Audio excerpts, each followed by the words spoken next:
এইখান থেকেই প্রশ্নগুলো আসবে তোদের মাধ্যমিক আর টেস্টে। বারবার চিল্লে চিল্লে বলছি, একবার বেরিয়ে গেলে তখন পুরো আঙুল কামড়াতে হবে। এটা কিন্তু অ্যাটম বমের থেকে আরো আলাদা। কেন আলাদা সেটা তোরা লাস্ট অব দি ভিডিওর মধ্যে টিকে থাকলে অবশ্যই বুঝতে পারবি। পরিমাণে কমনের পুরো বন্যা বইয়ে দেবে, তোরা নিজেরা চিন্তা করতে পারবি না, কল্পনা অবধি করতে পারবি না।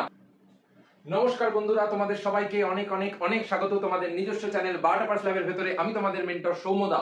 আজকে কিন্তু আমি যে সিরিজটা শুরু করতে চলেছি, তোরা আজকে ডেটটা দিয়ে খাতায় লিখে রাখ যে আজ থেকে ঠিক 3 মাস পরে আমরা টেস্ট পরীক্ষায় পুরো কাঁপিয়ে দিয়ে আসব। কেন? কারণ এই ডিট্টো 50 সিরিজের মধ্যে আমরা যেভাবে থরলি কোশ্চেনগুলোকে প্র্যাকটিস করব, যেভাবে উত্তর সমেত কোশ্চেনগুলোকে দেখব, এটা কিন্তু অ্যাটম বমের থেকে আরো আলাদা। কেন আলাদা সেটা তোরা লাস্ট অব দি ভিডিওর মধ্যে টিকে থাকলে অবশ্যই বুঝতে পারবি। কারণ এখানে বিভিন্ন ধরনের বোধমূলক কোশ্চেন আমি উত্তর সমেত তোর জন্য রেডি করে রেখেছি, যে উত্তরটা লিখলে তোদের ছাঁকা নাম্বার, একটা নাম্বার কাটবে না।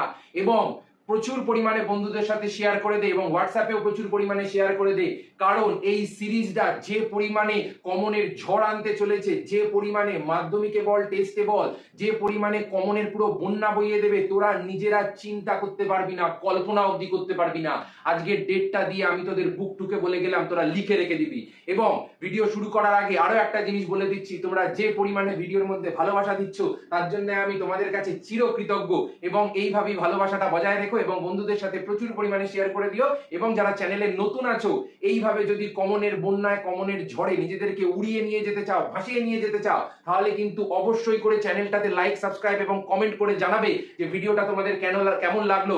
এবং বারবার বলছি, সাবস্ক্রাইব করা তোর বৃথা যাবে না, এটুকু আমি তোকে গ্যারেন্টি দিয়ে ব্ল্যাঙ্ক চেক লিখে দেবো যে সাবস্ক্রাইব করা তোর এক ফোঁটা বৃথা যাবে না, তোকে আমি ব্ল্যাঙ্ক চেকে লিখে দেবো এমন ভাবে। ঠিক আছে? তো চলো আজকের ভিডিওটা শুরু করা যাক আর দেরি না করে।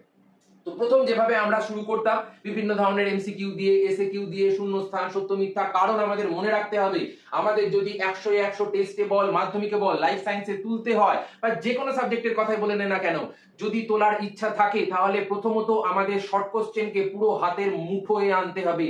যে আমি যা বলবো শর্ট কোশ্চেন সেটা মেনে চলবে, এমন ভাবে গ্রিপিং এ আনতে হবে।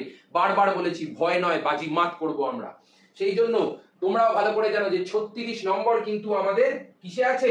এমসিকিউর মধ্যে আছে। সেই জন্য সেই 36 নম্বরকে পুরো যদি গ্রিপের মধ্যে আনতে হয় তাহলে আমাদের বারবার রিগারাসলি, থরলি জিনিস প্র্যাকটিস করতে হবে। এবং এই ডিট্টো 50 আসল ঝলক তো লাস্টে গিয়ে, লাস্টে বলবো না, কিছুক্ষণ পরেই দেখতে পাবি যে কিভাবে তোদের জন্য আমি খেটে রেডি করেছি জিনিসগুলো। তো প্রথম যেটা কোশ্চেন আমাদের, সেটাই চলে আয়। প্রথমে বলা হচ্ছে G1S এবং G2 দশাকে একত্রে কি বলা হচ্ছে? একত্রে কি বলা হয় আমরা বারবার পড়েছিলাম, ইন্টারফেস বলা হচ্ছে। কেন? কারণ আমরা যদি একটুখানি জিনিসটাকে রিক্যাপ করি, আমরা কি দেখেছিলাম না এইরকম একটা গঠন ছিল। এবারে এই যে সার্কেল, এই সার্কেলের মধ্যে আমরা দেখেছিলাম যে এইভাবে একটা ভাগ করা ছিল, এইভাবে একটা ভাগ করা ছিল। এবার এই যে ভাগ, এই ভাগের মধ্যে প্রথম যে দশাটা সেটাকে আমরা বলেছিলাম G1, তারপরের বড় দশাটা ছিল S, তারপরের দশাটা ছিল G2 এবং মাঝখানের এই দশাটাকে বলেছিলাম M দশা। তাহলে আমাদের বলেছে যে G1S আর G2 এই সম্পূর্ণটাকে নিয়ে আমরা কি বলছি? এই সম্পূর্ণটাকে বলা হয় ইন্টারফেস দশা। তাহলে দাদা এইটাকে কি বলা হচ্ছে? এইটাকে বলা হয় মাইটোটিক দশা। সেই জন্য উত্তর হয়ে যাবে ইন্টারফেস। একদম পুরো কাঁপিয়ে দিয়ে আসবো আমরা। তারপরে সেকেন্ড প্রশ্নে চলে আয়, মানব দেহে অটোজোমের সংখ্যা কয়টি? এই প্রশ্নটায় 90% বা আমি বলতে পারি 95% ছেলেমেয়েরা ঘেঁটে দিয়ে চলে আসে। কেন ঘেঁটে দিয়ে চলে আসে? তোমাদের সামান্য এই প্রশ্নটার মধ্যে একটু এদিক থেকে এদিক করে দেবে আর তোরা সব চিটপটাং হয়ে পড়ে যাবি।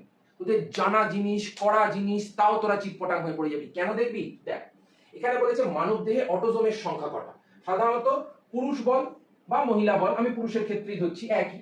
পুরুষের ক্ষেত্রে সাধারণত টোটাল ক্রোমোজোম থাকে 46টা, যার মধ্যে আমরা দেখি যে 44টা হলো অটোজোম এবং দুটো হলো যৌন ক্রোমোজোম। তাহলে 44A মানে অটোজোম, তাহলে এখানে আমরা ডাইরেক্ট বলেই দিতে পারি 44টা। ঠিক আছে? কিন্তু এই প্রশ্নের মধ্যে এবারে যদি আমি মারপ্যাচ করতে চাই তাহলে মারপ্যাচটা কোথায় করব? আমি বলে দিলাম মানব দেহে উৎপন্ন গ্যামেটে অটোজোমের সংখ্যা কয়টা। এবার তখন কি হয়ে যাবে? মানব দেহ থেকে গ্যামেট, ধর একটা পুরুষ রয়েছে, পুরুষের যে জিনোটাইপ সেটা কি? 44A প্লাস XY, এই তো হলো সম্পূর্ণ পুরুষের জিনোটাইপ। এবার এর থেকে আমাকে গ্যামেট উৎপন্ন করতে হবে। গ্যামেট উৎপন্ন করলে আমার কাছে দু ধরনের গ্যামেট উৎপন্ন হচ্ছে। একটা হলো 22a প্লাস x, আর একটা উৎপন্ন হচ্ছে 22a প্লাস y। আমাকে বললো প্রশ্নটার মধ্যে মানবদেহে উৎপন্ন গ্যামেটের মধ্যে অটোজোমের সংখ্যা কয়টা, তখন কটা হয়ে যাবে, তখন হয়ে যাবে 22টা, তখন হয়ে যাবে 22টা। কেন? কারণ গ্যামেট মানেই হলো হ্যাপ্লয়েড, n সংখ্যক, এবং যদি বলে অটোজোম তার মানেই হলো সেখানে কোনো গ্যামেটের কথা যদি উল্লেখ না থাকে আমরা ধরে নেব আমাদের ডিপ্লয়েড জিজ্ঞাসা করছে। এবারে ধর আমাদের এখানে যে টি দিয়ে দেওয়া রয়েছে মানে সংখ্যায় দেওয়া রয়েছে, এটা যদি জোড়ায় দেওয়া থাকতো তাহলে কি হতো, হয়ে যেত 22 জোড়া, তাই তো? এক এক জোড়া মানে কি দুটো, তাহলে 22 জোড়া মানে হয়ে যেত 44টা। তারপরে প্রশ্নে চলে আয়, কোন কোষ বিভাজনকে সমবিভাজন বা ইকুয়েশনাল ডিভিশন বলা হয়? বাহ, খুব ভালো প্রশ্ন। না একটু বোর্ডটা পরিষ্কার করে নি চটপট।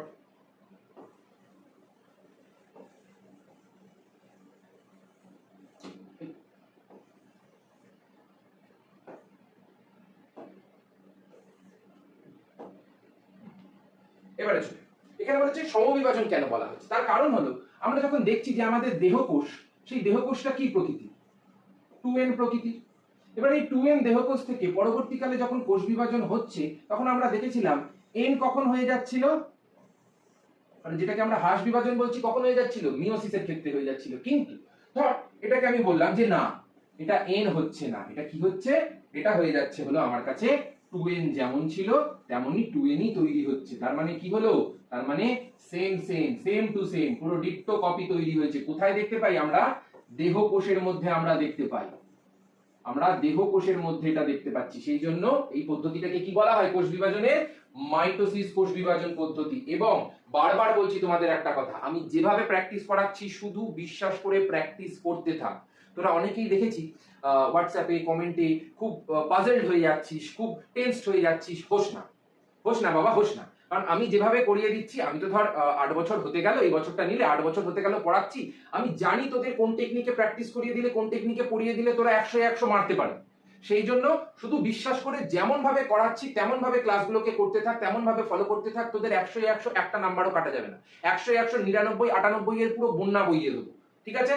চুপচাপ যেমন বলছি বিশ্বাস করে চলতে থাক, তোদের দেখবি নিজেদের উপরে এমন অগাধ বিশ্বাস তৈরি হবে, অগাধ কনফিডেন্স তৈরি হবে, তোরা নিজেরা বুঝতে পারবি।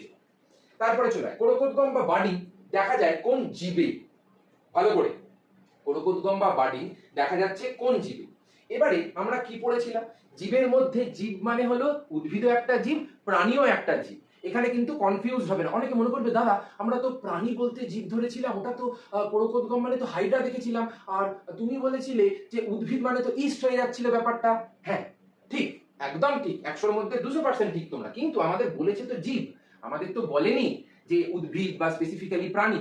যেহেতু এখানে জীব বলা আছে তার মানে অ্যামিবার মধ্যেও হবে না, প্লাজমোডিয়ামেও হবে না, স্পাইরোগাইরাতেও হবে না, হয়ে যাবে একদম ডাইরেক্ট উত্তর ইস্টের মধ্যে হয়। এবং এই ইস্টের মধ্যে যদি কোরকোদ্গমটা কন্টিনিউয়াস চলতে থাকে তাহলে সেই দশাটাকে আমরা কি বলি সেটা তোমরা কমেন্ট করে জানাবে। যে দশাটা দেখতে খানিকটা এই রকম পুঁথির মালার মতো দেখতে হয়ে যায়, এই দশাটাকে আমরা কি বলি, এই দশাটা আমি ডিটেইলসে তোমাদের পড়িয়েছিলাম, সেই জন্য এই দশাটার নামটা কি সেটা তোমরা কমেন্ট করে জানাবে, তাহলেই বুঝতে পারবো কতটা ভালো করে তোমরা কিন্তু রিভিশনটা চালিয়ে যাচ্ছ। তারপরে প্রশ্নে চলে আয়, সপুষ্পক উদ্ভিদের নিষেকের পর ডিম্বাশয় কিসে পরিণত হয়? এই তো পার্টি প্রশ্ন, তোরা তো ফু মেরে উড়িয়ে দিবি। কি হবে? ফলে পরিণত হয়। ডিম্বাশয় ফলে আর ডিম্বক বীজে পরিণত হয়, সব সময় মাথায় রাখবি। তারপরে প্রশ্নে চলে আয়, মেন্ডেলের এক সংকর জননের পরীক্ষায় ফিনোটাইপিক অনুপাত কোনটা? এ তো দাদা মানে কি বলবো, তার মধ্যে আবার মানে কি বলবো, একটা জিনিস একটু এডিট করতে দিয়েছিলাম ভাইকে, এ করে গন্ডগোল করে দিয়েছে। মেন্ডেলের এক সংকর জননের ফেনোটাইপিক অনুপাত কোনটা হয়ে যাবে? তাহলে ফেনোটাইপিক বলেছে, তাহলে কি হবে? 3:1 হয়ে যাবে। ক্লিয়ার একদম?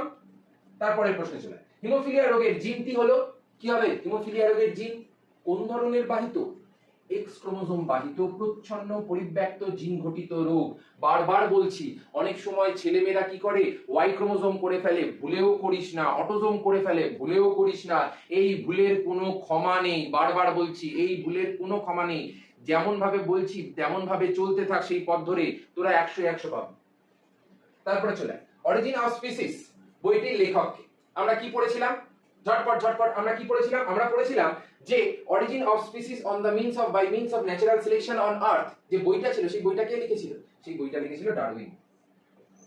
আর ফিলোসফিক জুলজিক যে বইটা ছিল সেই বইটা কে লিখেছিল? ল্যামার্ক।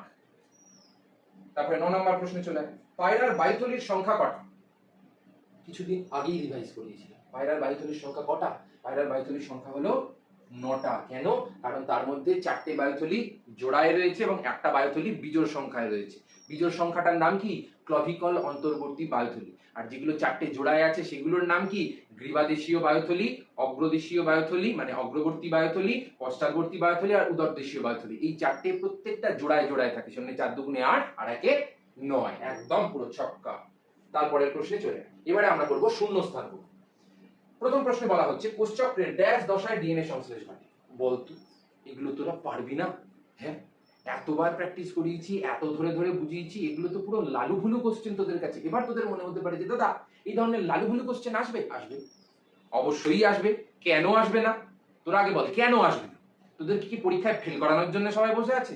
না তো, তোদের পরীক্ষায় ভালো নাম্বার পাওয়ানোর জন্যই সবাই বসে আছে। কিন্তু সমস্যাটা কোথায় হয়? আমরা পড়ি না, আমরা পড়ি না। এবার আমরা না পড়ার ফলে আমরা দোষ দিই অন্যদের। যা বিশাল প্রশ্নটা, ওফ হচ্ছে না, হবে না, ওফ কি কঠিন, মাগো মা, এরকম আমরা করি। কেন করব? তুই আগে বল আমার ব্যাপারটা কেন করব? এই সমস্ত প্রশ্নগুলোর কোনো ওয়েট আছে আমাদের ক্লাস করার পরে আমাদের সামনে? এসব তো আমরা ফু মেরে উড়িয়ে দেবো। প্রথম প্রশ্নটা কি হয়ে যাবে? কোষচক্রের কোন দশায় ডিএনএ সংশ্লেষ ঘটে? এস দশায়। অথবা আমরা যখন লিখবো, তোমরা তো এখন ছোট, তোমরা লিখবে সংশ্লেষ দশায়। তোমরা পুরো বানান করেই লিখবে, কারণ শুধু এস দশায় লিখলে অনেক সময় কেটে দেয়। অনেক স্কুলে স্যার ম্যামরা কেটে দেয়। কেন? কারণ এস দশা মানে আগেও বলেছি তোমাদের যে স্যার ম্যামরা ধরে নেবে যে কিছু জানে না। আমরা জানাচ্ছি, তারপরে স্যার ম্যাডামরা জানছে। সেই জন্য আমরা এস দশাটাকে কি বলছি? সিনথেসিস দশা, সংশ্লেষ দশা, সেটা আমরা পুরো ভাষায় লিখবো। তারপরে প্রশ্ন, উদ্ভিদ কোষে সাইটোকাইনেসিস ড্যাশ গঠনের মাধ্যমে ঘটে। কিছুদিন আগেই পড়িয়েছি। এই ধর একটা উদ্ভিদ কোষ, লম্বা হয়েছে কোষ বিভাজনের মাধ্যমে, দুটো আলাদা আলাদা নিউক্লিয়াস হয়েছে। এবারে এই নিউক্লিয়াস দুটোর মাঝে আমরা কি পড়েছি? সাইটোকাইনেসিস মানে হলো সাইটোপ্লাজমের বিভাজন। কিন্তু এখানে তো খাঁজ তৈরি হবে না উদ্ভিদ কোষ তো, কারণ কোষ প্রাচীর তো অত্যন্ত শক্ত। কোষ প্রাচীরকে তো আমি এরকম ভাবে খাঁজ তৈরি করার মাধ্যমে তো সেই জল ভরা বেলুন মাঝখান থেকে চিপলে যেরকম দুটো খণ্ড হয়ে যায় এরকম তো করতে পারবো না। তাহলে কি করতে হবে? এদের মাঝখানে ফ্র্যাগমোপ্লাস্ট নামক এক ধরনের দানা সঞ্চিত হয়ে যাবে এবং সেই দানাটাই পরবর্তীকালে সেলুলোজ, হেমিসেলুলোজ, কোষ প্রাচীর তৈরি করার জন্য যে গুরুত্বপূর্ণ উপাদান সেগুলোকে জমা করার মাধ্যমে তৈরি করছে একটা মোটা কোষ প্রাচীর এবং তার ফলে সাইটোপ্লাজমটা দুটো আলাদা আলাদা ভাগ হয়ে যাচ্ছে। তাহলে আমরা কি বলবো? সাইটোকাইনেসিস ড্যাশ গঠনের মাধ্যমে ঘটে, ফ্র্যাগমোপ্লাস্ট দানা গঠনের মাধ্যমে ঘটে।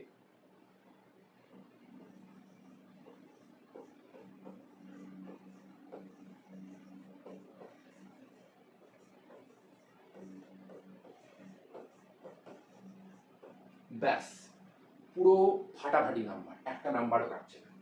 ক্রোমোজোমের যে স্থানে স্পিন্ডেল তন্তু বা বেনতন্তু যুক্ত থাকে তাকে ড্যাশ বলে। কি বলে?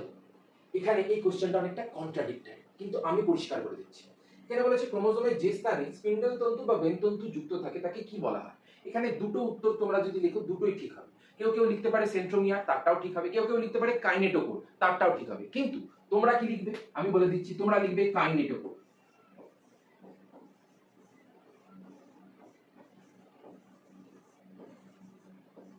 কেন লিখবে তোমাদের মনে হতে পারে যে দাদা আমরা কেন এটা ধরবো, আমরা সেন্ট্রোমিয়ারটা কেন ধরবো না? তার কারণ হলো এই কাইনেটোকোরই হলো একমাত্র চাকতির মতো একটা গঠন, যে গঠনটা বেনতন্তুর সঙ্গে ক্রোমোজোমকে যুক্ত রেখে দুটো আলাদা আলাদা মেরুতে যেতে সাহায্য করে।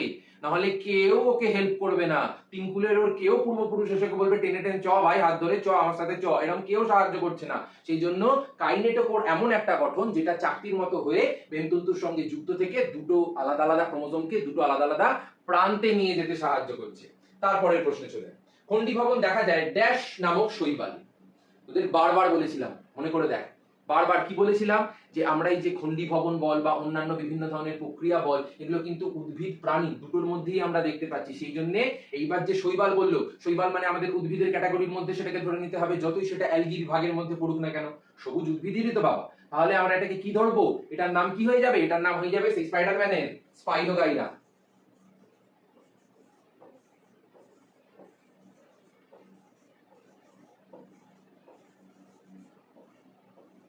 একদম ক্লিয়ার, ঝকঝকে। তারপরের প্রশ্নে চলে, পরাগধানী থেকে পরাগরেণু একই ফুলের বা অন্য ফুলের গর্ভমুণ্ডে স্থানান্তরকে কি বলা হয়? ড্যাশ বলে। ভালো করে প্রশ্নটা করো। পরাগধানী থেকে পরাগরেণুর একই ফুলে মানে নিজের ফুলে অথবা অন্য ফুলের গর্ভমুণ্ডে স্থানান্তরকে, এখানে কিন্তু আমরা স্বপরাগযোগ বা ইতর পরাগযোগ স্পেসিফিক কিছু বলে দেয়নি, এখানে বলেছে একই ফুলের হতে পারে আবার অন্য ফুলের হতে পারে, মানে স্বপরাগযোগ হতে পারে ইতর পরাগযোগ হতে পারে। তাহলে আমাকে ঘটনাটার নাম বলতে হবে। ঘটনাটার নাম কি? ঘটনাটার নাম হলো পরাগযোগ। ঘটনাটার নাম হলো পরাগযোগ, সেইটার উত্তরটা আমায় চেয়েছে। এখানে কিন্তু স বা ইতর এইসব কিছু লিখে পেলো না, তাহলে গয়া গঙ্গা হয়ে যাবে, পুরো একদম মায়ের ভোগে নাম্বারটা চলে যাবে।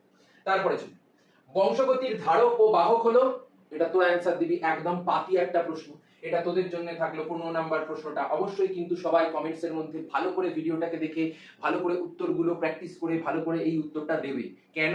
কারণ এগুলো শুধুমাত্র তোমাদের প্র্যাকটিসের জন্য, রিগারাস প্র্যাকটিসের জন্য আমি দিচ্ছি। কারণ তোরা আগেও দেখেছিলিস যে অ্যাটম বমের মাত্র 3টে পার্টে কি পরিমাণে আমি প্রত্যেক জেলায় কমন করিয়ে দিয়েছিলাম, ঠিক একইভাবে ডিক্টো 50 মাত্র 6টা পার্টে আমি যেভাবে তোদের টেস্ট পরীক্ষায় সবকিছু কমন করিয়ে দেবো, তোরা চিন্তার বাইরে, তোদের চিন্তার বাইরে। দেখে মনে হবে আমি প্রশ্ন করেছি, তোরা লিখছিস, পুরো মনে হবে তোরা এখান থেকেই পড়ে গিয়ে ওখানে লিখছিস, আমার থেকেই কোশ্চেন ছেপে প্রত্যেক জেলায় চলে গেছে, এমন ভাবে পড়িয়ে দেবো। শুধু পড়তে থাক, তোদের থেকে আর কিচ্ছু চাইনি, সবকিছু ফ্রি, শুধু পড়তে থাক, এমন পড়িয়ে দেবো জীবনে ভুলবি। তারপরে চলে আসে 16 নাম্বার প্রশ্ন। ড্যাশ রোগে আক্রান্ত হওয়ার পরে মানুষের কেটে যাওয়া স্থান থেকে রক্ত তঞ্চিত হয় না। এসব আর কোনো কোশ্চেন হলো দাদা? এসব তো আমরা ফু মেরে উড়িয়ে দেবো। যে কতবার তুমি বারবার করাচ্ছ প্র্যাকটিস, করতে করতে মাথায় পুরো গেঁথে গেছে, পুরো গেঁথে গেছে, কোনোদিন আর ভোলা সম্ভব না। তারপরে চলে আসে 17 নাম্বার প্রশ্ন। ঘোড়ার প্রাচীনতম পূর্বপুরুষের নাম কি? সব থেকে প্রাচীন কে ছিল? একদম মানে ও মান্ধাত্তা আমলের জিনিস কে ছিল? ইওহিপ্পাস।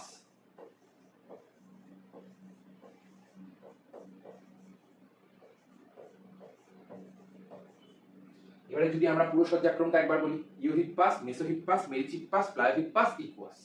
তাই তো? আবার বলছি, ইওহিপ্পাস, মেসোহিপ্পাস, মেরিচিপ্পাস, প্লায়োহিপ্পাস, ইকুয়াস। এই পুরো সজ্জাক্রমটা আমাদের কিন্তু মনে রাখতে হবে যুগের ক্রমান্বয়ে ধাপটা সমেত। যদি জিজ্ঞাসা করে ধরো যে ঘোড়ার বিবর্তনের বিভিন্ন ধাপ এবং পূর্বপুরুষদের নাম বৈশিষ্ট্যগুলো লেখো, যেমন তোমাদের শিখিয়েছিলাম, একটা বক্স করবে, বক্সের এই দিকে প্রথমে যুগগুলো উপর থেকে নিচ পর্যন্ত লিখবে, মানে প্রথমে একদম প্রাচীন, তারপরে তারপরে তারপরে তারপরে করে একদম নিচে লিখবে নতুনটা, তারপরে উপর থেকে শুরু করবে, প্রথমে ইওহিপ্পাস, তারপরে মেসোহিপ্পাস, তারপরে মেরিচিপ্পাস, তারপরে প্লায়োহিপ্পাস, তারপরে ইকুয়াস, একদম লাস্টে ইকুয়াস থাকবে, আর একদম উপরের দিকে আমরা সব থেকে প্রাচীন পূর্বপুরুষের নাম লিখবো। তারপরে এইদিকে বক্স কেটে যে 4টে পয়েন্ট তোমাদের বলেছিলাম লিখতে, একটা হলো গ্রীবার দৈর্ঘ্যের পরিবর্তন, মস্তিষ্কের দৈর্ঘ্যের পরিবর্তন, একটা হলো সাধারণত খুরের অগ্রপদের যে এবং পশ্চাৎপদের যে তৃতীয় আঙুলের যে খুরের পরিবর্তন, সেটা তোমরা লিখবে। তার সঙ্গে সঙ্গে আর কি কি লিখবে? যে দাঁতের পরিবর্তন হয়েছে, মোলার দাঁতের পরিবর্তন হয়েছে, প্রিমোলার দাঁতের যে পরিবর্তন হয়েছে সেটা লিখবে, ঘোড়ার যে উচ্চতারা বৃদ্ধি পেয়েছে সেই উচ্চতাটা লিখবে। এই 4টে পয়েন্ট লিখলে তোমাদের ছাকা নাম্বার। একটা নাম্বার যদি কেউ কাটে তারপরে আমার সাথে যোগাযোগ করবে, একটা নাম্বার কেউ কাটবে। তারপরে চলে 18 নাম্বার। রুই মাছের পটকার অগ্রপ্রকোষ্ঠে অবস্থিত ড্যাশ গ্রন্থি গ্যাস উৎপন্ন করে। কোন গ্রন্থি? বারবার বলেছি, বারবার, রেড গ্রন্থি। রেড গ্রন্থি গ্যাস উৎপাদন করে। তারপরে প্রশ্ন চলে আসে সত্য মিথ্যা। এম চেক পয়েন্ট কোষ চক্রের মেটাফেজ দশায় কাজ করে। কি হবে? চেক পয়েন্ট মানে কি? এবারে তোদের মনে হতে পারে যে দাদা চেক পয়েন্ট কথাটা তো প্রথম শুনলাম। চেক পয়েন্ট মানে হলো, ধর এটা একটা রাস্তা, এখানে একটা নাকা চেকিং আছে, এখানে পুলিশ দাঁড়িয়ে আছে, ওফ কি সুন্দর লেগেছে, পুলিশ দাঁড়িয়ে আছে, এবার একটা গাড়ি আসছে, গাড়ির মধ্যে বন্দুক, বিভিন্ন ধরনের আনএথিক্যাল জিনিসপত্র আছে। এবারে পুলিশের কাছে আসার পরে পুলিশের কাছে গাড়িটা দাঁড়ালো, দাঁড়িয়ে তারপরে চেক হলো, তারপরে অ্যারেস্ট হয়ে বেরিয়ে চলে গেল লোকটা। তাহলে এই যে চেক করলো, চেক করার পরে যদি এ পাপ্পু পাস হয়ে যেত, পাপ্পু পাস হয়ে গেলে কি করতো? পাপ্পু এপারে চলে যেত, কিন্তু পাপ্পু পাস হতে পারেনি। পাপ্পু কি হয়েছে? পাপ্পু ড্রাগ ডিলার বেরিয়েছে, সেই জন্য পাপ্পু আটকে গেছে। ঠিক একই ভাবে ধর আমার কাছে একটা কোষ আছে, সেই কোষটা পুরো চক্র ধরে ঠিক ঠিক ঠিক ঠিক ভাবে চললো, চলার পরে তারপরে যখন হঠাৎ করে দেখছে যে আমরা যখন ঢুকছি মাইটোসিস ফেজের মধ্যে, তখন দেখা যাচ্ছে কোষের মধ্যে কিছু ঘাপলা হয়ে গেছে, কোষের মধ্যে কিছু গন্ডগোল হয়ে গেছে, কোনো একটা তৈরি করাতে বা কোনো একটা জিনিস বানানোতে গন্ডগোল হয়ে গেছে। তখন কি করবে কোষ? তখন তো কোষকে তো বন্ধ করে দিতে হবে বিভাজন করা। কেন? কারণ সেই ডিফেক্টিভ কোষ যদি বিভাজিত হয়ে যায়, তাহলে আমাদের দেহের মধ্যে সেই ডিফেক্টিভ কোষটা পরবর্তীকালে আবার বিভাজিত হলে ডিফেক্টিভ কোষের সংখ্যাটা বৃদ্ধি পাবে। সেই জন্য চেক পয়েন্ট করা রয়েছে। চেক পয়েন্ট কি করে? চেক পয়েন্ট দেখে সব ঠিক আছে তো, পাপ্পু পাস, পাপ্পু পাস, এরকম একটা ব্যাপার। যদি পাপ্পু পাস হয়ে যায় তখন টুক করে বেরিয়ে যাবে, কিন্তু যদি আটকে যায় কোষটা, তাহলে কি হবে? সঙ্গে সঙ্গে সে আবার ব্যাক করে চলে যাবে একদম প্রথম ফ্রেজে, যেখান থেকে আবার নতুন করে কোষের বিভাজন প্রক্রিয়া শুরু হবে। এটা কি আমরা বলে থাকি চেক পয়েন্ট, যেখানে খুঁটিয়ে খুঁটিয়ে জিনিসপত্র দেখা হয়। তাহলে এখানে প্রশ্নের মধ্যে বলেছে এম চেক পয়েন্ট কোষ চক্রের মেটাফেজ দশায় কাজ করে, অবশ্যই সত্য। ঠিক আছে, একদম পরিষ্কার। এবারে তারপরে প্রশ্ন চলে, মিয়োসিস বিভাজনে ক্রোমোজোম সংখ্যার হ্রাস ঘটে, একদম সত্য। মিয়োসিস মানেই হলো হ্রাস বিভাজন, তারপরে সমবিভাজন, সেই জন্য এটাকেও আমরা ধরবো অবশ্যই সত্য। কেন? কারণ এই প্রশ্নটা একদম 100% কারেক্ট। তারপরে প্রশ্ন চলে, আরএনএ তে নাইট্রোজেন বেস হিসেবে থাইমিনের বদলে ইউরাসিল থাকে, আমরা তো তাই দেখেছিলাম। ডিএনএ এর মধ্যে কি কি ছিল? ডিএনএ এর মধ্যে অ্যাডিনিন ছিল, থাইমিন ছিল, গুয়ানিন ছিল আর সাইটোসিন ছিল। কিন্তু আমরা যদি অপরদিকে আরএনএ এর কথা বলি, আরএনএ এর মধ্যে কি কি ছিল? আরএনএ এর মধ্যে অ্যাডিনিন ছিল, ইউরাসিল ছিল, গুয়ানিন ছিল, সাইটোসিন ছিল। তাহলে এই যে ইউরাসিল, এই ইউরাসিলটা থাইমিনের বদলে আছে, তো তার মানে এটাও 100% সত্য।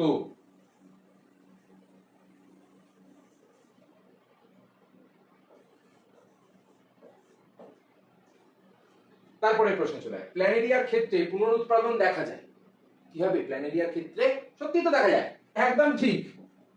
প্ল্যানেরিয়ার ক্ষেত্রে একদম ঠিক, পুনরুৎপাদন দেখা যায়। তারপরে প্রশ্ন চলে, মটর গাছে সাধারণত প্রাকৃতিক নিয়মে ইতর পরাগযোগ ঘটে, একদম নয়।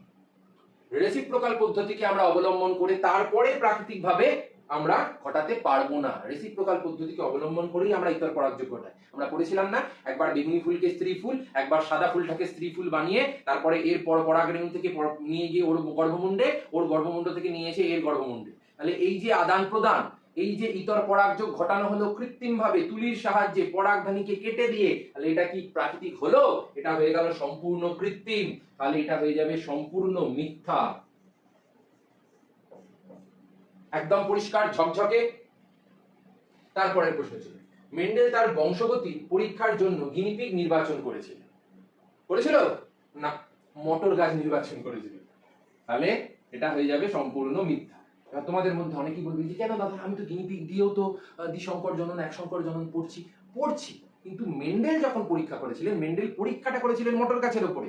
পরবর্তীকালে বিভিন্ন বিজ্ঞানীরা গিনিপিগের সঙ্গেও ওই পরীক্ষাটা করলেন, করে দেখলেন যে হ্যাঁ, এটা হচ্ছে ব্যাপারটা ঠিকঠাক, মটর গাছেও হচ্ছে, আবার গিনিপিগের মধ্যেও হচ্ছে ব্যাপারটা। তাহলে আমরা তখন বললাম যে হ্যাঁ, তাহলে প্রকট জিন, প্রচ্ছন্ন জিন বলে কিছু আছে, যেটা মটর গাছের ক্ষেত্রেও প্রমাণ হয়েছে, যেটা জীবের ক্ষেত্রেও প্রমাণ হয়েছে। এবার ধর ব্যাপারটা এমন হলো, আমরা কোনো একটা ওষুধ বানিয়ে শুধু উদ্ভিদের উপরে টেস্ট করে গেলাম, কিন্তু খাবে সেটা মানুষ, ব্যাপারটা গন্ডগোলের না? সেই জন্য শুধুমাত্র উদ্ভিদের দিক থেকে দেখলে হবে না, গিনিপিগের উপরেও হয়েছিল, কিন্তু অন্যান্য বিজ্ঞানীরা করেছিলেন। কিন্তু মটর গাছের উপরে শুধুমাত্র বিজ্ঞানী গ্রেগার জোহানসন মেন্ডেল করেছে। তারপরের প্রশ্ন চলে, বর্ণান্ধতা একটি অটোসোম বাহিত জিনগত রোগ। সে কি বলছো দাদা, সম্পূর্ণ মিথ্যা। বর্ণান্ধতা আবার অটোসোম বাহিত রোগ কবে থেকে হয়ে গেল? বর্ণান্ধতা তো হলো সেক্স ক্রোমোসোম বাহিত, এক্স ক্রোমোসোম বাহিত প্রচ্ছন্ন পরিব্যাপ্ত জিন ঘটিত একটা রোগ, তাহলে কোত্থেকে হবে বর্ণান্ধতা? তারপরের প্রশ্ন চলে, সমবৃত্তীয় অঙ্গগুলি অভিসারী বিবর্তনের প্রমাণ। একদম সত্য।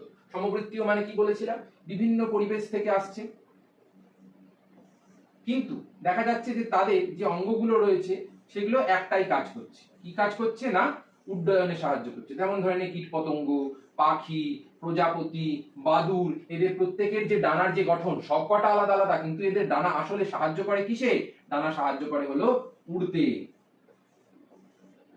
সেই জন্য আমরা বলতেই পারি যে এরা অভিসারী। অভিসারী মানে হলো এক জায়গায় আসা, আর অপসারী মানে হলো একটা জায়গা থেকে দূরে চলে যাওয়া, ছিটকে বেরিয়ে যাওয়া। তাহলে এখানে তো বলেই যে অভিসারী বিবর্তনের প্রমাণ দেয়, তাহলে কি হবে? হয়ে যাবে একদম সত্য, পরিষ্কার সত্য, ঝকঝকে তকতকে পরিষ্কার সত্য। তারপরে প্রশ্ন চলে, ক্যাকটাসের পাতা কাঁটায় রূপান্তরিত হয়েছে বাষ্পমোচন কমানোর জন্য। একদম সত্য, একদম কারেক্ট, একদম কারেক্ট, কোনো এতে ঘাবলা নেই। তারপরের প্রশ্ন চলে, এবারে আমরা পড়বো এসে কিউ। তোমাদের মনে হতে পারে যে দাদা এসে কিউতেও তো তুমি সেই একই ভাবে লিখে যাচ্ছ। দাঁড়া পাগল, দাঁড়া, আসল খেলা তো একটু পর থেকে শুরু হবে, দাঁড়া, একটু অপেক্ষা করে যা। লাস্টের দিকে এমন খেলা দেখাবো না তোর নিজেরা চমকে যাবে। তারপরের প্রশ্ন চলে, G0 দশায় অবস্থান করে এমন একটি কোষের নাম কি হবে? পেশি কোষ।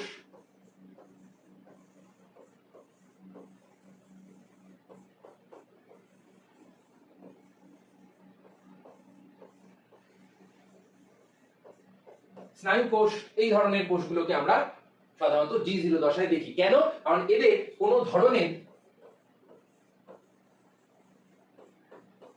কোষ বিভাজন হয় না।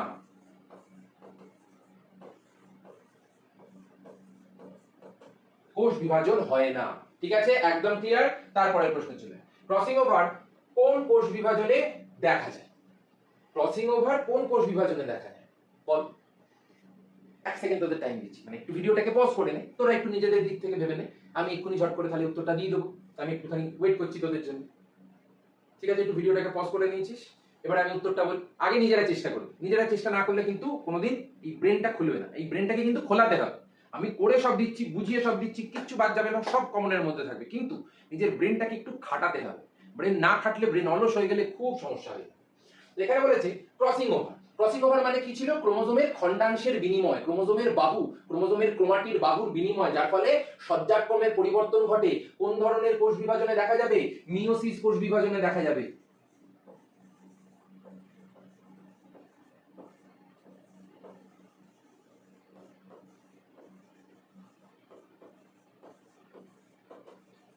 এবার তোদের মনে হতে পারে দাদা কেন মিওসিসে কেন হলো, মাইটোসিসে কেন হলো না? কেন হবে? কেন হবে? মাইটোসিস তো হলো দেহের কোষের বিভাজন। আমাদের হাত বাড়ছে, আমাদের হাতের তালু বড় হচ্ছে, আমাদের পা বড় হচ্ছে, আমাদের দেহটা বড় হচ্ছে। এতে আমাদের ক্রসিং ওভার কোথায় লাগে? ক্রসিং ওভার কখন লাগে? যখন আমাদের মধ্যে প্রকরণ তৈরি হচ্ছে, বৈচিত্র্য তৈরি হচ্ছে। কখন তৈরি হচ্ছে? না, মায়ের দেহ থেকে যে গ্যামেটটা এসছে এবং বাবার দেহ থেকে যে গ্যামেটটা এসছে, দুটোর মধ্যে যখন মিলনের পরে বিভাজন হচ্ছে, তখন সেখানে মিওসিস কোষ বিভাজনের মাধ্যমে ক্রসিং ওভার ঘটে। কেন?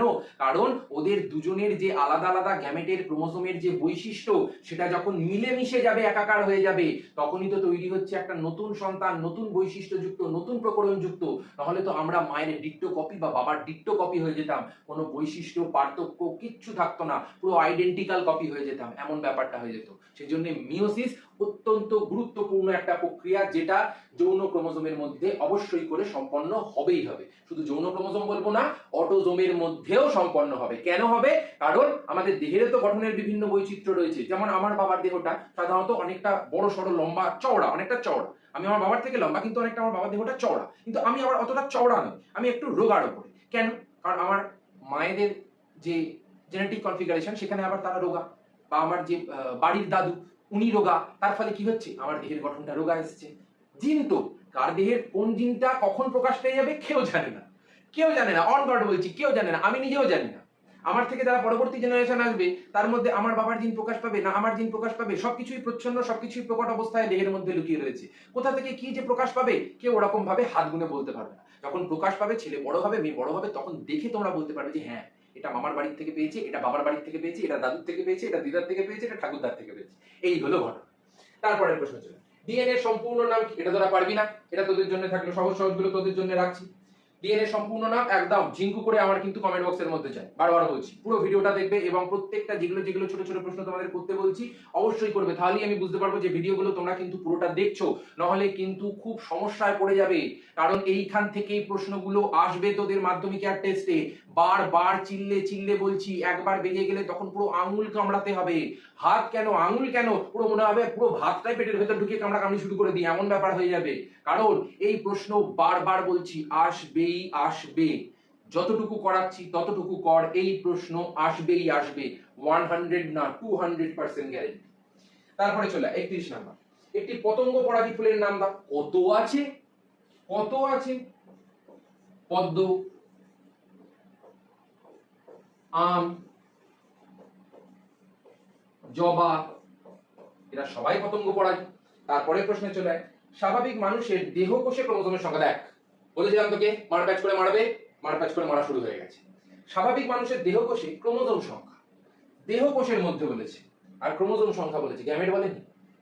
দেহকোষের মধ্যে, তাহলে কি হয়ে যাবে? তাহলে হয়ে যাবে, এখানে লিখে দিচ্ছি, 44A plus XY or 44A plus XX is equal to 46T অথবা 23 জোড়া। বোঝা গেল একদম পরিষ্কার? কারণ বারবার বলছি দেহকোষ বলেছি, আমাদের দেহকোষের মধ্যে সবসময় 46টা করেই ক্রোমোজোম থাকে।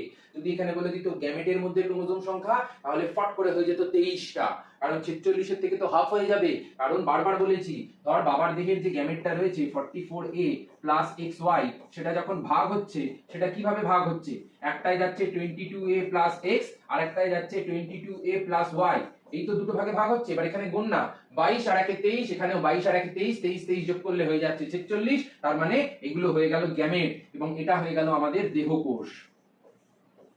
এটা হয়ে গেল আমাদের দেহকোষ আর এটা হয়ে গেল দুটো আমাদের তৈরি হওয়া গ্যামেট দেহের ভেতরে, যেগুলো পুত্র সন্তান কন্যা সন্তানের নির্ধারণে সাহায্য করছে।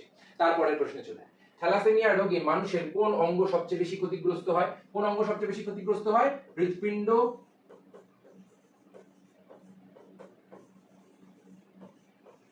যকৃৎ আর অন্তঃক্ষরা তন্ত্র, এই তিনটে জিনিস হ্যাবক পরিমাণে ক্ষতিগ্রস্ত হয়। তারপরের প্রশ্নে কি বলা হচ্ছে, ল্যামার্ক লেখা বিখ্যাত গ্রন্থটির নাম তোরা পারবি না বল? তোরা পারবি না, কতবার বলেছি, ফিলোসফিক জুলজিক।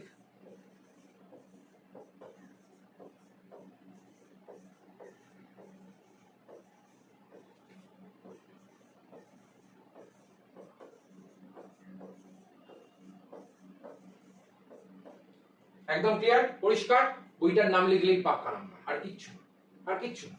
তারপরে চলে, উট চরম শুষ্ক পরিবেশে মানিয়ে নেওয়ার জন্য তার লোহিত রক্তকণিকার কি পরিবর্তন ঘটিয়েছে?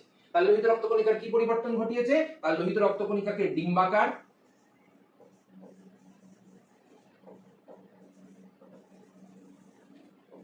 নিউক্লিয়াস বিহীন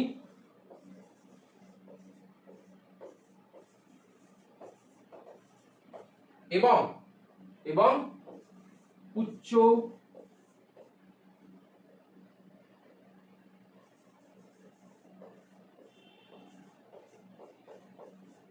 রক্তচাপ সহ্য ক্ষমতা যুক্ত।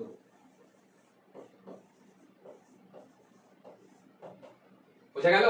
এই কটা লিখতে হবে, ব্যাস, কিচ্ছু আর করতে হবে না, ছাঁকা নাম্বার।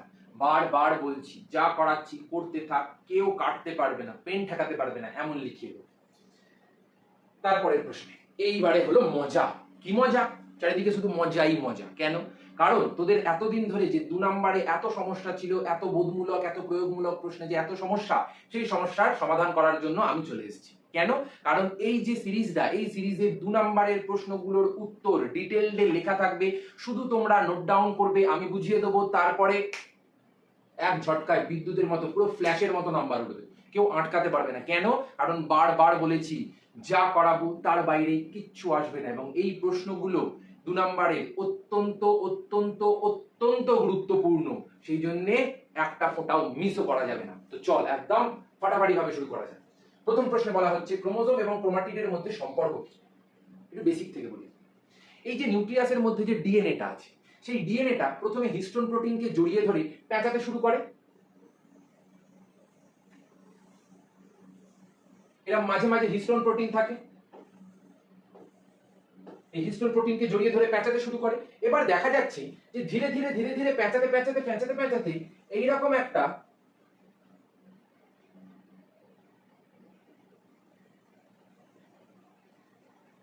বাহুর মতো গঠন তৈরি করেছে। এই বাহুটাকে আমরা কি বলি?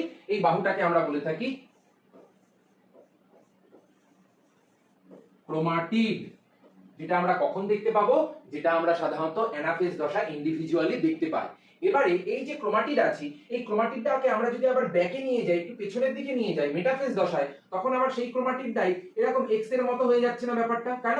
কারণ সেখানে দুটো ক্রোমাটিড পরস্পর যুক্ত হয়ে রয়েছে, এবং পরবর্তীকালে এই যে ক্রোমোজোমটা সেটাই মাঝখান থেকে বিভক্ত হয়ে গিয়ে একটা প্রান্ত চলে যাচ্ছে এদিকে, একটা প্রান্ত চলে যাচ্ছে এদিকে। তাহলে যেটা ক্রোমোজোম সেটা হয়ে গেল ভাগ হয়ে গিয়ে ক্রোমাটিড। তাহলে লেখা কি আছে দেখ, কোষ বিভাজনের মেটাফেজ দশায় প্রত্যেকটা ক্রোমোজোম লম্বালম্বি ভাবে বিভক্ত হয়ে গিয়ে দুটো সমান্তরাল সুতোর মতো ক্রোমাটিড তৈরি করছে এবং প্রত্যেকটা ক্রোমোজোম থেকে দুটো ক্রোমাটিড নিয়ে তৈরি হয়, যেটা পরবর্তীকালে সেন্ট্রোমিয়ার এই যে অঞ্চল সেই অঞ্চলের সঙ্গে যুক্ত থাকে। এই হলো ক্রোমোজোম এবং ক্রোমাটিডের মধ্যে সম্পর্ক। এবং যে ছবিটা তোদের আঁকালাম সেই ছবিটা জাস্ট আমি পরিষ্কার করে এঁকে দিচ্ছি তোদের জন্য, সেই ছবিটা জাস্ট এঁকে দিবি, একটা নাম্বারও কেউ কাটতে অবধি পারবে না, বারবার বলছি।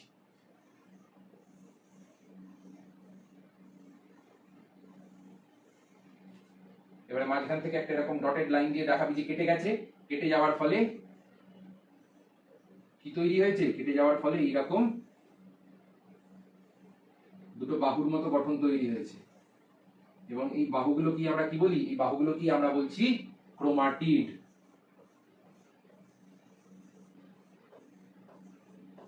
আর এটাকে আমরা কি বলছি, এটাকে আমরা বলছি ক্রোমোজোম। ক্লিয়ার, একদম পরিষ্কার। তারপরে প্রশ্ন চলে আসে, ডিএনএ এবং আরএনএ দুটির গঠনগত পার্থক্য লেখো। গঠন মানে হলো যে স্ট্রাকচারাল পার্থক্য বলতে হবে। অনেক সময় ছেলেমেয়েরা কি করে, আবল তাবল যা পারে পার্থক্য মনে আসছে লিখে দিচ্ছে, কিন্তু আমাদের জাস্ট পার্থক্য জিজ্ঞাসা করেনি, আমাদের জিজ্ঞাসা করেছে গঠনগত পার্থক্য। এবারে যে গঠনগত পার্থক্য সেগুলো বুঝবো কি করে, আমি বুঝিয়ে দিচ্ছি। সাধারণত ডিএনএ এর মধ্যে স্ট্রাকচারাল যে কনফিগারেশন সেইগুলো আমাদের বলতে হবে। যেমন ডিএনএ এর মধ্যে গঠনগত দিক থেকে প্রথম পার্থক্য হলো, ডিএনএ এর মধ্যে আমরা কি দেখতে পাচ্ছি, ডিএনএ এর মধ্যে আমরা থাইমিন দেখতে পাচ্ছি, কিন্তু আমরা আরএনএ এর মধ্যে কি দেখতে পাচ্ছি, থাইমিনের বদলে ইউরাসিল দেখতে পাচ্ছি। যদি আমরা ডিএনএ এর কথা বলি, ডিএনএ এর ক্ষেত্রে যে শর্করাটা সেটা হলো ডিঅক্সিরাইবোজ শর্করা। কেন? কারণ তার 2 নাম্বার কার্বন পজিশনে অক্সিজেন অনুপস্থিত। কিন্তু আমরা যদি আবার আরএনএ এর কথা বলি, আরএনএ এর যে শর্করাটা সেটাকে আমরা বলি রাইবোজ শর্করা। কেন?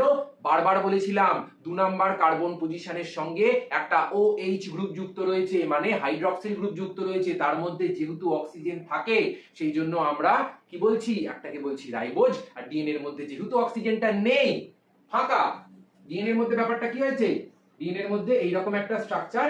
এবার এই স্ট্রাকচারের এইখানে শুধুমাত্র হাইড্রোজেনটা আছে, কিন্তু আরএনএ এর মধ্যে কি হচ্ছে, আরএনএ এর মধ্যে আমরা দেখতে পাচ্ছি এইখানে OH আছে, আর এটা হলো 2 নাম্বার কার্বনের পজিশন। তাহলে আমরা কি বলছি, একটাকে বলছি ডিঅক্সিরাইবোজ, একটাকে বলছি রাইবোজ। এই হলো তাদের মধ্যে পার্থক্য। দেখ দুটোই লেখা রয়েছে, একটা হলো ডিএনএ তে রাইবোজ শর্করা থাকে, আরএনএ তে ডিঅক্সিরাইবোজ শর্করা থাকে, আরএনএ তে রাইবোজ শর্করা থাকে, আর ডিএনএ এর মধ্যে নাইট্রোজেন বেস হিসেবে থাইমিন থাকে, কিন্তু আরএনএ এর মধ্যে থাইমিনের পরিবর্তে ইউরাসিল থাকে, যেটা এ ইউ হিসেবে যুক্ত হচ্ছে, আর ডিএনএ এর মধ্যে এ টি এর সঙ্গে যুক্ত হচ্ছে। এই হলো ব্যাপার। তারপরের প্রশ্ন চলে আসে, কোষ চক্রে জীবন দশার দুটো গুরুত্ব লেখো। প্রথম গুরুত্ব কি হয়ে যাবে, কোষের যে সার্বিক বৃদ্ধি, সম্পূর্ণ রূপের যে বৃদ্ধি সেটা ঘটাতে সম্পূর্ণ করে, তার সঙ্গে সঙ্গে ডিএনএ রেপ্লিকেশনের জন্য যে সমস্ত জিনিসগুলো প্রয়োজন, এবং তার সঙ্গে সঙ্গে বিভিন্ন ধরনের আরএনএ বল বা হিস্টোন প্রোটিন বল সেগুলোকেও সংশ্লেষে এরা অত্যন্ত গুরুত্বপূর্ণ ভূমিকা কিন্তু পালন করে থাকে এই দশাটা। তারপরের পয়েন্টে কি বলা হচ্ছে, যে এই দশায় স্থির হয়ে যাচ্ছে যে ভবিষ্যতে কোষটা বিভাজিত হবে কি হবে না। কারণ আগেই বলেছিলাম যে কোষের মধ্যে যদি কোনো ঘাপলা তৈরি হয়, কোষের মধ্যে যদি কোনো গন্ডগোল তৈরি হয়, তাহলে প্রথমেই আটকে যেত। আগের ছবিটায় কি দেখিয়েছিলাম, যে মাইটোসিস ফেজে গিয়ে আটকে গেছে। কেন? কারণ সেখানে সমস্যা তৈরি হয়েছে। এবার ধর জীবন দশাতেই শুরুতেই গোড়াতেই গলদ, তাহলে কি হবে, গোড়াতেই আটকে দেবে, গোড়াতেই থামিয়ে দেবে, তারপরে সেটাকে G0 দশাতে পাঠিয়ে দিয়ে বলবে ভাই তুই এখন চুপ করে বস থাক, তোর মধ্যে প্রচুর ঘাপলা, আগে ঠিক করবো তারপরে তোকে আবার ফিরলে নেওয়াবো। এরকম হলো একটা ব্যাপার। তাহলে আমরা কি দেখলাম, কোষচক্রটা সম্পূর্ণ তখন বন্ধ হয়ে যাবে। তারপরের প্রশ্নে চলে আয়, এখানে বলা হচ্ছে কোষচক্রে চেক পয়েন্টের ভূমিকা। বারবার বলেছিলাম যা করাবো কিচ্ছু বাদ দিবি না, কিচ্ছু বাদ দিবি না, এবং এই প্রশ্নগুলো আসবেই আসবে। বারবার বলে দিচ্ছি, যারা নতুন আছিস ভরসা করে দেখ, ভরসা করে বিশ্বাস করে চল, এমন ভাবে তোদের রেডি করে দেবো মাধ্যমিকে একটা প্রশ্ন তোদের বাদ যাবে না। সব দেখে মনে হবে যে আমি করিয়ে দিয়েছিলাম আর ওখানে গিয়ে ছেপে গেছি, একটা জিনিস বাদ যাবে না, পুরো কাঁপিয়ে দিয়ে আসবো আমরা একা। এখানে কি বলা হচ্ছে, কোষচক্রে চেক পয়েন্টের ভূমিকা। আগেই বলেছিলাম যে কোষচক্রের মধ্যে যদি ডিএনএ বা কোনো ধরনের কোষের আভ্যন্তরীণ যে পদার্থগুলো রয়েছে সেগুলোর যদি ঠিকঠাক মতো সংশ্লেষণ না হয়, সেগুলো যদি ঠিকঠাক মতো তৈরি না হয়, যদি তার ভিতরে কোনো ধরনের ত্রুটি তৈরি হয়, তাহলে কিন্তু কোষটা পরের মধ্যে আর যেতে পারবে না। সেই চেক পয়েন্ট কি করে, যেরকম পাপ্পু আটকে গেছিল, পাপ্পু কেন আটকে গেছিল, পাপ্পু ড্রাগ ডিলার, পাপ্পু নাকা চেকিং ক্রস করতে পারেনি, তেমন এও কি ড্রাগ ডিলার না। এর মধ্যে ডিএনএ কে প্রতিলিপি করানোর জন্য বা বিভিন্ন ধরনের যে প্রোটিন যেগুলো অত্যন্ত গুরুত্বপূর্ণ কোষ চক্র চালানোর জন্য, কোষ বিভাজন চালানোর জন্য, সেগুলো যদি না তৈরি হয় তাহলে কোষটা পরবর্তী পর্যায়ে যেতে পারবে না। কোষের মধ্যে ত্রুটি থাকলে কোষ চক্র সেটাকে থামিয়ে দেবে এবং অনিয়ন্ত্রিতভাবে কোষ বিভাজন যদি হয়, যদি সেই কোষটা কোন যদি সেই কোষটা কোনোভাবে দেখা যায় যে কোষ চক্র পার করে চলে গেছে, তার মানে তখন বুঝতে হবে যে তার মধ্যে এবারে গোড়ায় গলদ, এবারে হয়ে গেল পুরো হয়ে গেল। কেন? কারণ সেই কোষ যদি অনিয়ন্ত্রিতভাবে বিভাজিত করে শুরু করে তাহলে হয়ে যাবে টিউমার। বোঝা গেছে একদম। তারপরে চলে মিয়োসিসকে হ্রাস বিভাজন কেন বলা হয়? কারণ আমরা কি দেখেছি, আমরা দেখেছি মাইটোসিসের মধ্যে সমবিভাজন হয়, কিন্তু মিয়োসিস সাধারণত গ্যামেট উৎপাদনের জন্য দরকার। এবারে মিয়োসিস যদি আমরা দেখি তাহলে এখানে ঘটনাটা কি ছিল, 2n, তাই তো 2n থেকে আমরা তৈরি করেছি n।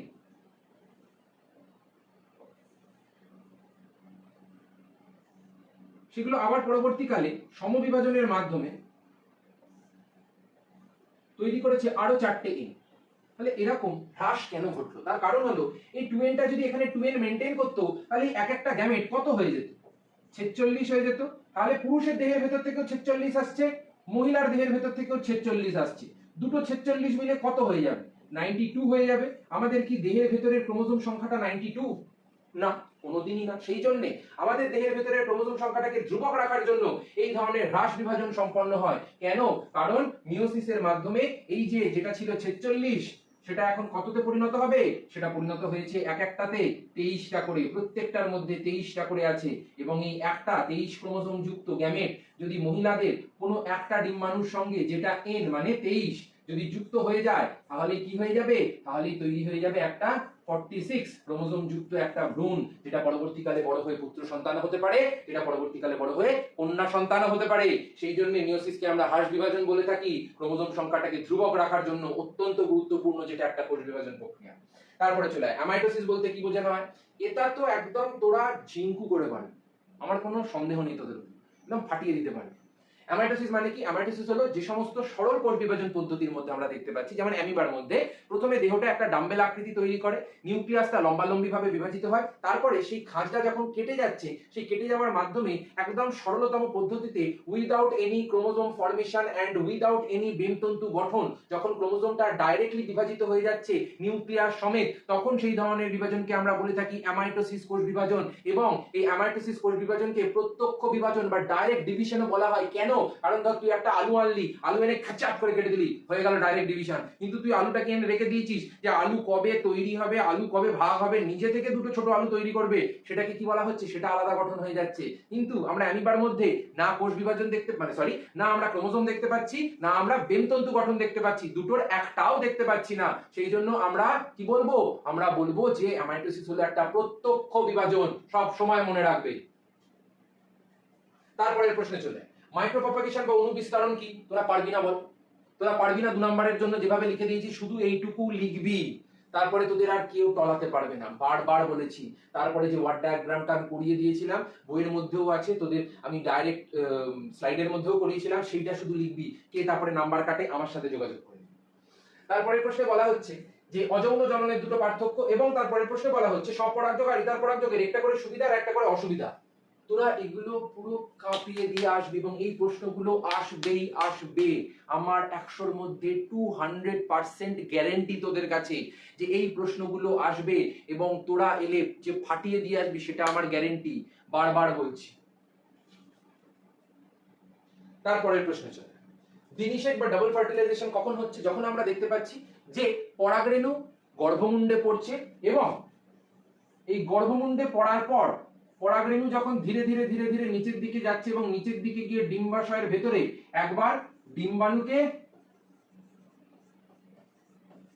এবং আরেকবার যে নির্ণীত নিউক্লিয়াস আছে সেই নির্ণীত নিউক্লিয়াসকে যখন নিষিক্ত করে দিচ্ছে, তখনই সেটাকে বলি আমরা ডাবল ফার্টিলাইজেশন। সেটা কোথায় হয়? সেটা ভ্রূণস্থলীর ভেতরে হয়, সেটা ভ্রূণস্থলীর ভেতরে হয়। তাহলে এবার যেটা বললাম সেটা একটুখানি মিলিয়ে দেখ তো মিলছে কিনা।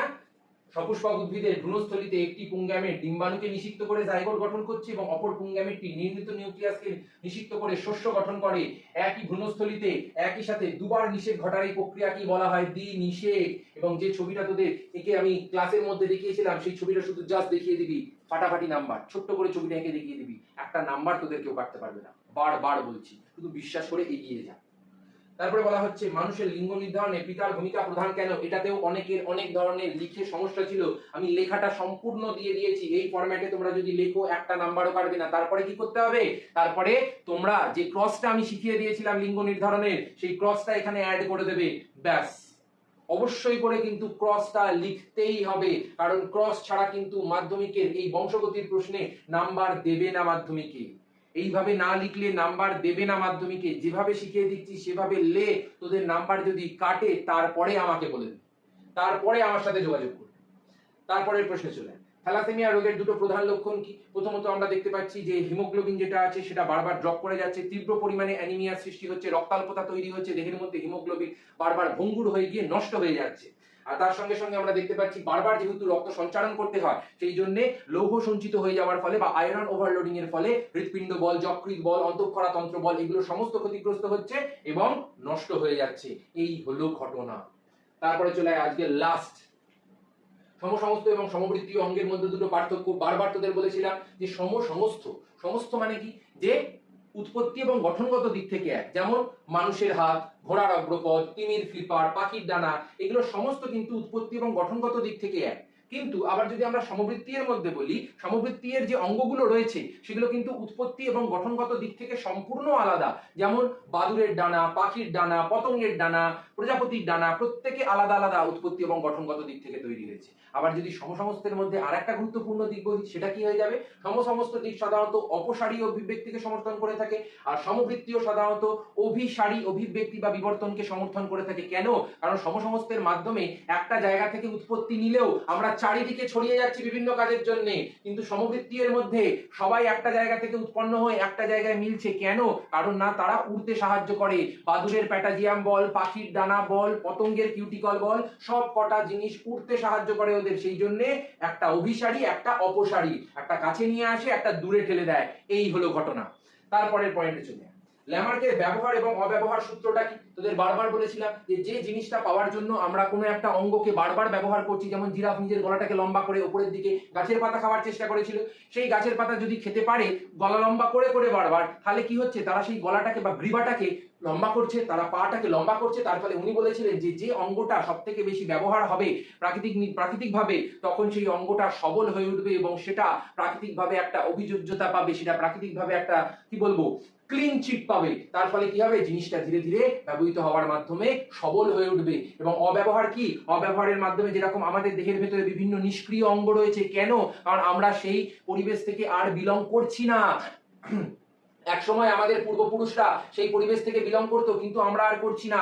আমরা কি করছি, আমরা এখন সম্পূর্ণ একটা অন্য পরিবেশে বিলং করছি। তার ফলে আমাদের দেহের ভেতরের সিকামটা নিষ্ক্রিয় হিসেবে অ্যাপেন্ডিক্সে পরিণত হয়েছে। আমাদের দেহের চোখের ভেতরে যে কক্সিস, যেটা বাঁদরের লেজ, সেটা আমাদের কক্সিসে রূপান্তরিত হয়েছে, কারণ আমাদের লেজ লাগে না। তাহলে এই যে নিষ্ক্রিয় অঙ্গ, একটা হলো ব্যবহারের ফলে আর একটা হলো অব্যবহারের ফলে। একদম পরিষ্কার বোঝা গেছে। তারপরের প্রশ্নে চলে, এবং যতটুকু বলছি বারবার আমি সরে যাচ্ছি, যতটুকু বলছি ততটুকু তোরা যদি লিখিস, স্ক্রিনটাকে থামিয়ে, তোদের বারবার বলছি নাম্বার উঠবে, ছাঁকা নাম্বার উঠবে, কেউ কাটতে পারবে না, বারবার বলছি। তারপরে চলে ডারউইনের মতে প্রাকৃতিক নির্বাচন কি। ডারউইন কি বলেছিলেন, প্রাকৃতিক নির্বাচন হলো কোনো একটা জীব যদি দেখে প্রাকৃতিকভাবে যে সেখানে প্রচুর সংগ্রাম, তখন ডারউইন বলেছিলেন যে সেখানে অন্তঃপ্রজাতিগত এবং আন্তঃপ্রজাতিগত মানে নিজেদের প্রজাতির মধ্যে এবং ভিন্ন প্রজাতির মধ্যে যে সংগ্রাম হচ্ছে নিজেদেরকে পরিবেশের মধ্যে টিকিয়ে রাখার জন্য, যাতে আমি বাঁচবো না আমি বাঁচবো, আমি বাঁচবো না আমি বাঁচবো, এই যে ব্যাপারটা, কে বাঁচবে পরিবেশের মধ্যে, প্রাকৃতিকভাবে সেটা সিলেক্ট হচ্ছে। উনি বললেন যে প্রকৃতি সিলেক্ট করছে কোন বৈশিষ্ট্যটা যোগ্যতম হিসেবে সেখানে উদ্বর্তনের মাধ্যমে প্রকাশ পাবে, ফুটে উঠবে, সেটা কিন্তু ডারউইন প্রাকৃতিক নির্বাচনবাদ বলেছিলেন। যেখানে বলেছিলেন প্রকৃতি মহান, প্রকৃতি ছাড়া কেউ করার ক্ষমতা নেই এবং প্রকৃতি তাদের বাঁচিয়ে রাখার জন্য নির্বাচন করছে, প্রাকৃতিকভাবে সিলেকশন চলছে যে কে বাঁচবে, কে মরবে, কে টিকবে, কে ফুটে যাবে, এরকম একটা ব্যাপার। এটাকেই উনি বলেছিলেন প্রাকৃতিক নির্বাচন। ব্যাস, আজকে ডিট্টো 50 পুরো একদম ডিট্টো, যেমন বলেছিলাম তেমন হুবহু ছেপে যাবে।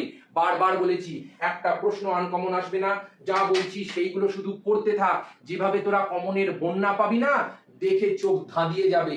বারবার বলেছি, যা পড়াবো তার বাইরে কিচ্ছু আসবে না, শুধু বিশ্বাস করে এগিয়ে চ, ফাটিয়ে দিবি তোরা। ঠিক আছে, তাহলে আজকের মতো এতটাই থাকলো। সবাই খুব ভালো করে পড়াশোনা করতে থাকো, এবং যারা চ্যানেলে নতুন আছো অবশ্যই করে বন্ধুদের সাথে হোয়াটসঅ্যাপে স্ট্যাটাসে প্রচুর পরিমাণে ছড়িয়ে দাও, প্রচুর পরিমাণে বন্ধুদের সাথে শেয়ার করে দাও, এবং যারা নতুন দেখছো ভিডিওটা অবশ্যই করে সাবস্ক্রাইব করে যাবে, কারণ এই ভিডিওর সিরিজ কিন্তু চলবে, এবং এই সিরিজ যখন লাস্ট শেষ হবে তখন তোরা এত পাকাপোক্ত হয়ে যাবি সব ধরনের প্রশ্নে, তখন নিজেদের উপরে অগাধ বিশ্বাস তৈরি হবে, এবং ওই প্রশ্ন সামান্য যতটুকু করিয়ে দেবো ততটুকু করার মাধ্যমে তোরা ফাটিয়ে দিবি। অ্যাটম বম 30-তে যারা নতুন আছিস শুনে যাবি, মাত্র 3টে ভিডিওতে আমি সেকেন্ড সাবজেক্টে পুরো কাঁপিয়ে দিয়েছিলাম। এটা তো 6টা ভিডিও আসবে টেস্টের আগে, তাহলে ভাব কিরকম ভয়ঙ্কর ভাবে আমরা পুরো ভূমিকম্প করে দেবো। সেই জন্য আজকের মতো এতটাই থাকলো। সবাইকে টাটা, খুব ভালো করে পড়াশোনা করতে থাকো, এবং যারা নতুন তাদের জন্য অনেক ভালোবাসা, এবং লাইক, সাবস্ক্রাইব এবং কমেন্ট করে অবশ্যই জানাবে। আজকের মতো তাহলে টাটা।